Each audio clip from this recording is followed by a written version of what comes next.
Hi guys, today we're going to be shooting portraits with one of the highest rated aps-c lenses ever.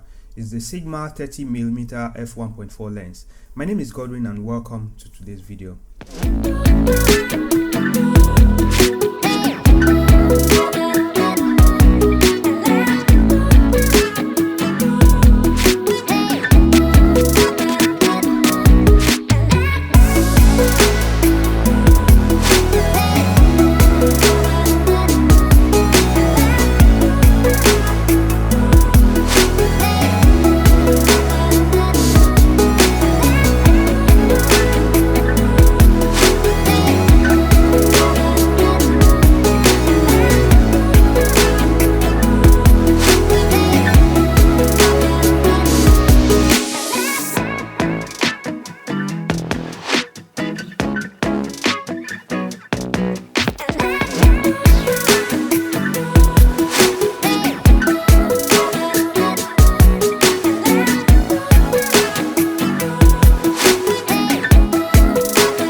The Sigma 30mm 1.4 lens is an aps-c crop sensor lens for the Sony E-mount line of cameras. The lens we're talking about today is the equivalent of a 45mm lens on a full frame camera. So what that basically means is that it is one of the lenses that is closest in focal length to what the natural eye sees. Usually the natural eyes is said to be about 50mm. Sigma 30mm lens at the time of recording this video costs about $289, which, if you ask me, is a big deal for such a small and powerful lens. You could basically pair this lens and a Sony a6400 for about $1,000 or so, $1,000 to $1,100.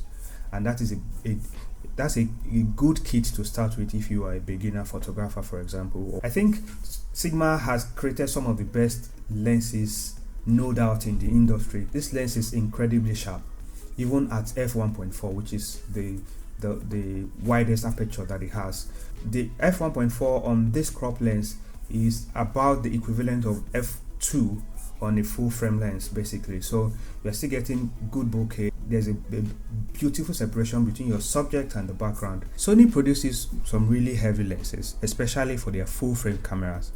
However, the 30mm 1.4 lens in this case is very small and light, and that is a huge advantage for me, especially when you need to pair this with a smaller camera also, which is the Sony a6400 that I use, and then take it out to shoot street or travel. I used basically a Sony a6400.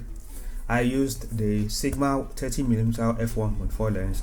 I used an ND filter basically because I didn't want to shoot at using the high speed sync of my light. I used an AD 200 Pro for light, and I used the parabolic umbrella as my light modifier.